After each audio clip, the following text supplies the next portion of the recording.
ये कंठ से बोले जाने वाले वर्ण है, ये तालु से बोले जाने वर्ण है। आप बोल के देखिए, च हमारी जिह्वा जहाँ पे टच होगी उसको तालु बोलते हैं। ऐसे ही ये मूर्धा से बोले जाने वाले वर्ण हैं, जैसे ट हमारी जिह्वा जहाँ पे टच हुई उसको मूर्धा बोलते हैं। फिर ये दांत की हेल्प से बोले जाने वाले वर्ण, जैसे त बोलते समय अपनी जिह्वा दांत का प्रयोग करेगी ही।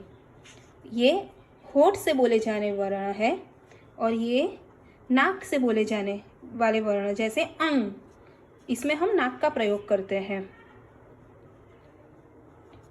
अभी ये द्विस्थानीय वर्णानाम उच्चारण स्थानानि, मतलब हम पूरे हेड में से 2 जगह का उपयोग करके ये वर्ण बोलते हैं। जैसे ए तो उसके लिए तालु और कंठ दोनों का उपयोग होता है। ओष्ठ और कंठ से बोले जाने वर्ण है ओ और औ।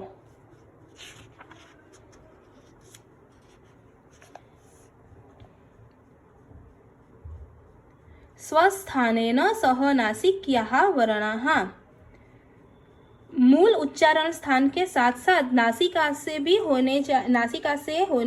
बोले जाने वाले वर्ण, जैसे मूर्धा और नासिका। तो ण बोलते हैं उसमें मूर्धा का भी यूज होता है और नाक का भी यूज होता है। ऐसे ही ये है दंत्योष्ठ्यः वर्णः। जैसे एग्जाम्पल है इसमें व, इसमें हम दंत एवं ओष्ठ दोनों का उपयोग करेंगे। ये सभी समान उच्चारण स्थान वाले वर्णों के उच्चारण स्थान है। इसका कोष्ठक दिया गया है, और ये है आगे के सभी को एक ही टेबल में इन्होंने बताया है। सर्वेषां वर्णानाम उच्चारण स्थानानि, सभी वर्णों के उच्चारण स्थान एक ही कोष्ठक में ये बताया है। देखिए इसमें मैंने सभी एक ही जगह पे लिखा हुआ है। जैसे कंठ से बोले जाने वाले इतने वर्ण हैं, उसमें से ये जो पहले वर्ण है वो हमारे इसमें समानाक्षराणी भी आते हैं, फिर संध्यक्षराणी भी आते हैं, फिर ये व्यंजनानी के क वर्ग में से भी आते हैं, और ह आता है जो ऊष्माण वर्ण है। देखिए ह, ऐसे ही ये तालव्या का कोष्ठक है, ये मूर्धन्या का है, ये दंत्या का है, ओष्ट्रिया का है, नासिक्या का है। आइए परियोजना कार्यम दिखते हैं। परियोजना कार्यम मतलब प्रोजेक्ट वर्क। चित्राणि ध्यानेन पश्यन्तु, चित्र को ध्यान से देखें। शिक्षकस्य साहाध्यायेन एतेषां चित्राणां वैशिष्ट्यम् अवगच्छन्तु लिखन्तु च। शिक्षक की सहायता से नीचे दिए गए चित्रों को समझें और लिखिए। जैसे कुक्कुटः विरोति, मतलब मुर्गा बांग देता है, तो उसका साउंड ऐसे आता है, उसकी ध्वनि ऐसे आती है। उसमें छोटा जो स्वर होता है उसको हर्षवा स्वर बोलते हैं। फिर वो अगर वो लंबा चलाए तो उसे दीर्घ बोलते हैं, द्विमात्र बोलते हैं, और त्रिमात्र को प्लुतः बोलते हैं। एग्जाम्पल के साथ समझते हैं। जैसे ये चाशः, ये पक्षी है, इसको चाशः बोलते हैं। उसकी छोटी आवाज होती है, एकमात्र ध्वनि होती है, उसको हर्षव स्वर बोलते हैं। फिर ये है काकः, मतलब कौवा, क्रो, उसका थोड़ा दीर्घ ध्वनि होता है, तो उसको ये होती है डबल धेन धिस, तो ये दीर्घ द्विमात्र बोलते हैं इसकी ध्वनि को। फिर मयूरः, शिखी के काम करोति, ये मयूर का जो ध्वनि होता है वो त्रिमात्र होता है, जिसे प्लुतः कहते हैं। वो ट्रिपल धेन दी काकः ध्वनि, मतलब दीर्घ स्वर से इसका ट्रिपल होता है। और इसका हाफ होता है हर्षव ध्वनि का हाफ होता है अर्धमात्रकः। जो मंगूस होता है ना, उसकी ध्वनि अर्धमात्रा होती है। यहाँ पे बच्चों को एक गेम खेलने के लिए बोला गया है, जिसका नाम है, गेम का नाम है नाम्यांत्याक्षरी क्रीड़ा, मतलब नाम के अंतिम अक्षर से खेल। शिक्षिका या शिक्षकः छात्रान् समूहध्ययन् विभज्य प्रथमगणस्य छात्राम् एवं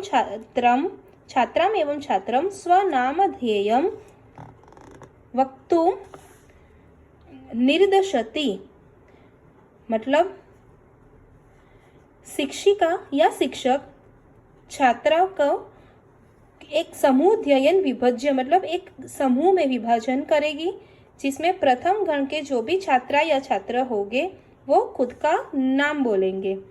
छात्रा या छात्रः स्वनामधेयं वदति।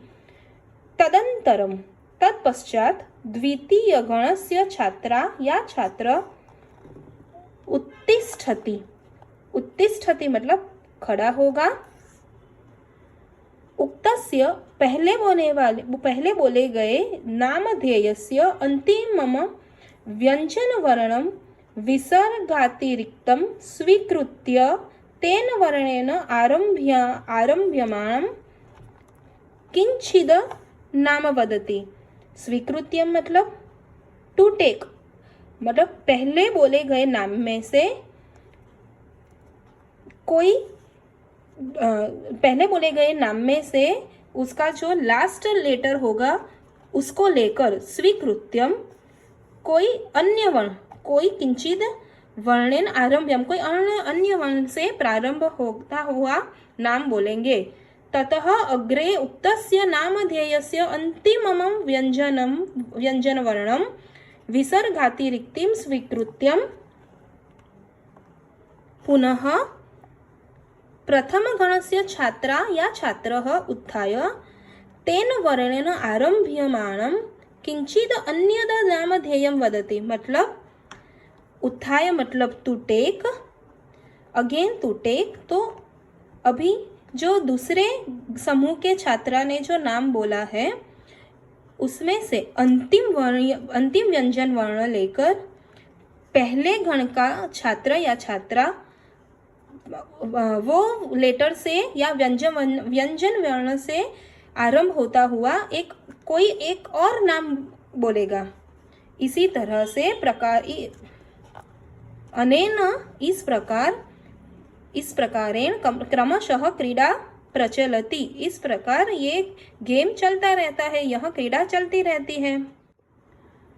उच्चारण स्थानानां पाणिनीय शिक्षा सूत्राणि, रूल्स ऑफ ऋषि पाणिनि। देखो, ऋषि पाणिनि ने ये सूत्र दिए हुए हैं और ये अर्थ है उसका। अभी ये सूत्र कहाँ से बना आइए जानते हैं। जैसे अकुह विसर्जनीयाः कंठ्याः, मतलब कंठ्याः से अपने समझते हैं कि ये कंठ स्थान से उद्भव होते हैं ये वर्ण।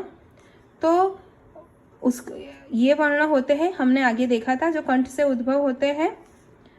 उसको ऐसा नाम क्यों दिया?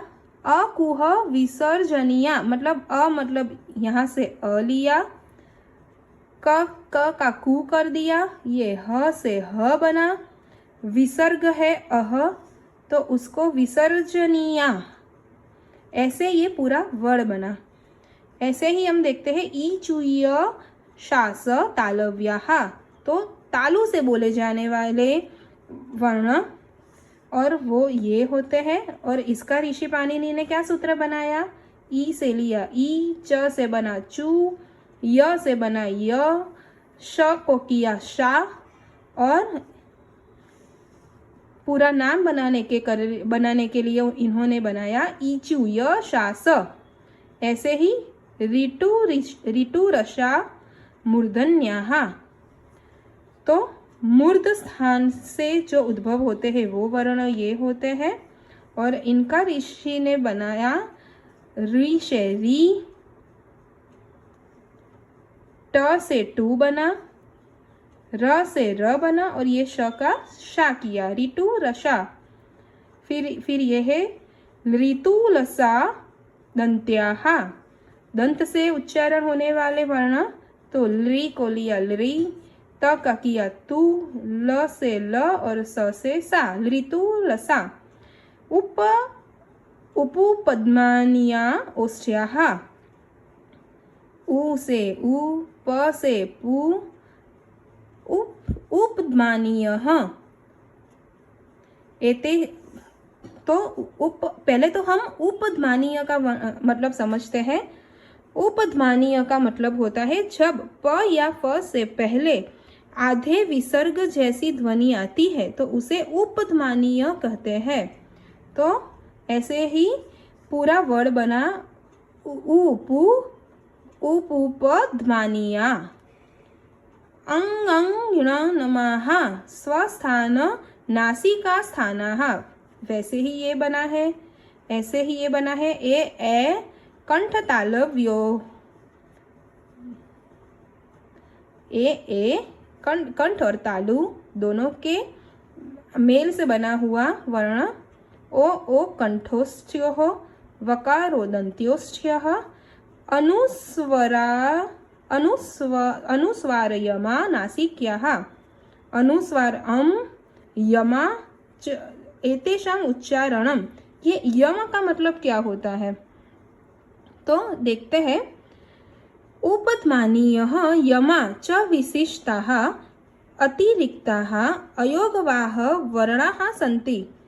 वे वर्ण जो न तो पूरी तरह स्वर है और न तो व्यंजन है। एतेषां प्रयोगः सामान्य संस्कृत भाषायां प्रायः न दृश्यते। इनका उपयोग मुख्य रूप से प्राचीन वैदिक ग्रंथों में ही होता है। यम का मतलब होता है यम, यमा, यम उसका मतलब है वेदों में कुछ विशेष व्यंजनों के दोहरे उच्चारण को दर्शाने वाले ध्वनि संकेत, जैसे ज्ञ, द्य, त्र आदि।